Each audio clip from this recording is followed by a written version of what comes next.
Hey, this is Kirby at Electric Fossil Studio in Milford, Delaware. And today I'm going to talk about the guitar sound of the Grateful Dead.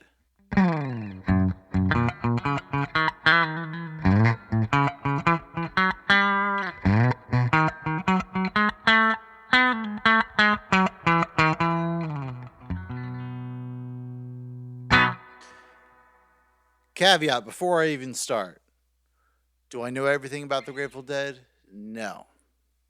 Am I the all knowing expert on all things Jerry Garcia? No. Can I play all the licks like Jerry Garcia? No. So if you're looking for that, probably another video is what you're looking for.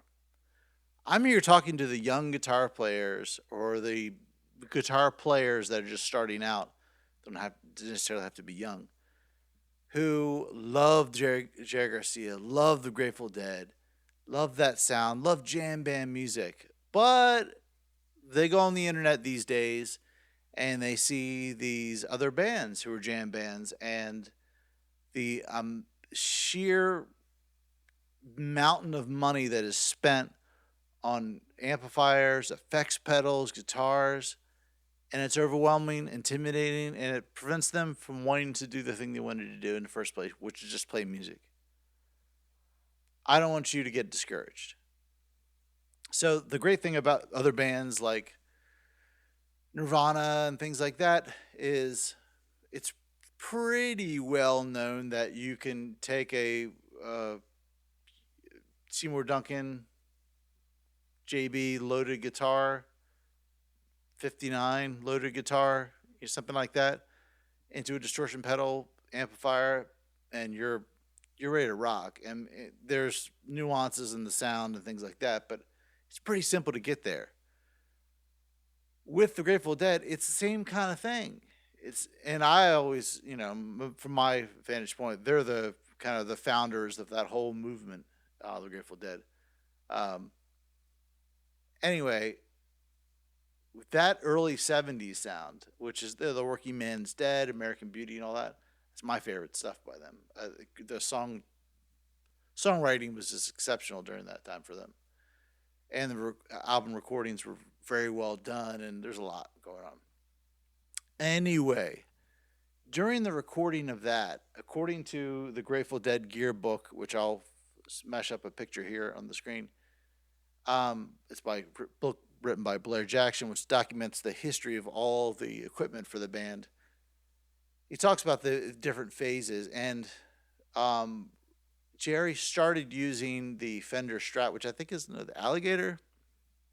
Again, I'll put up a picture. I think if you can get you can get that from Fender for I think just a mere $20,000. I think you can get the custom shop replication of that guitar, which is crazy. But during the recording of Working Man's Dead, he had a Leslie cabinet that he would run a signal to, and he'd also run a signal to a Fender Twin Reverb.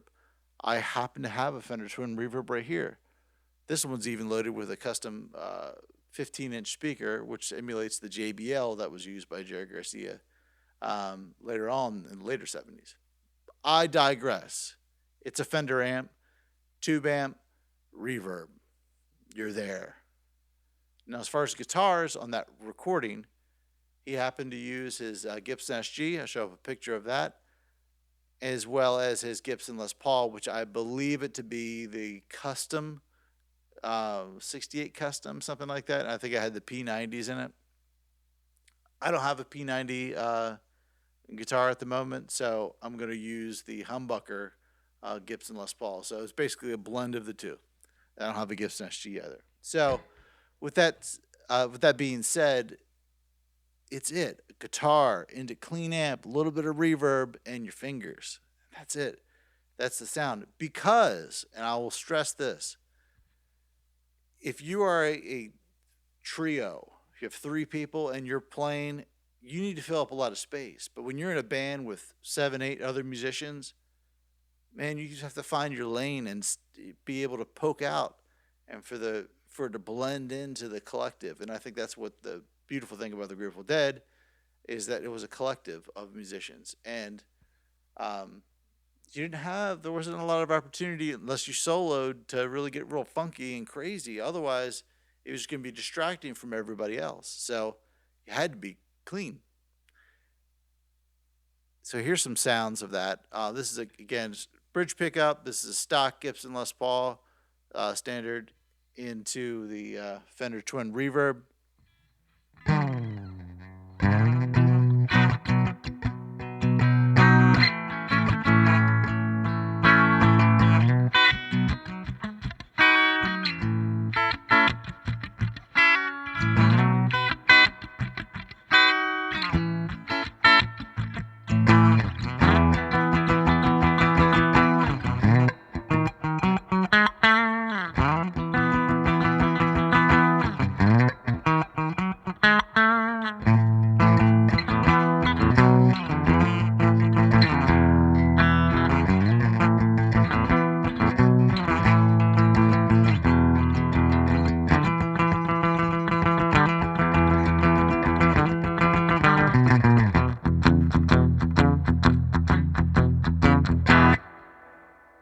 That's it.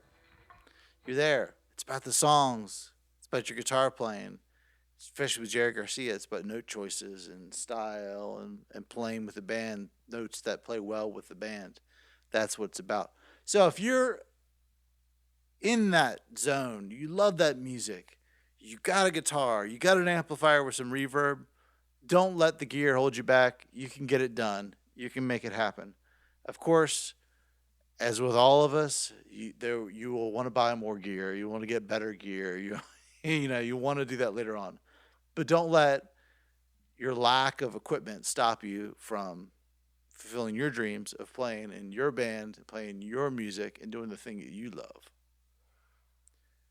If you like to record your Grateful Dead-esque band, feel free to reach out through Instagram, through Facebook, or you can email me at electricfossil at yahoo.com.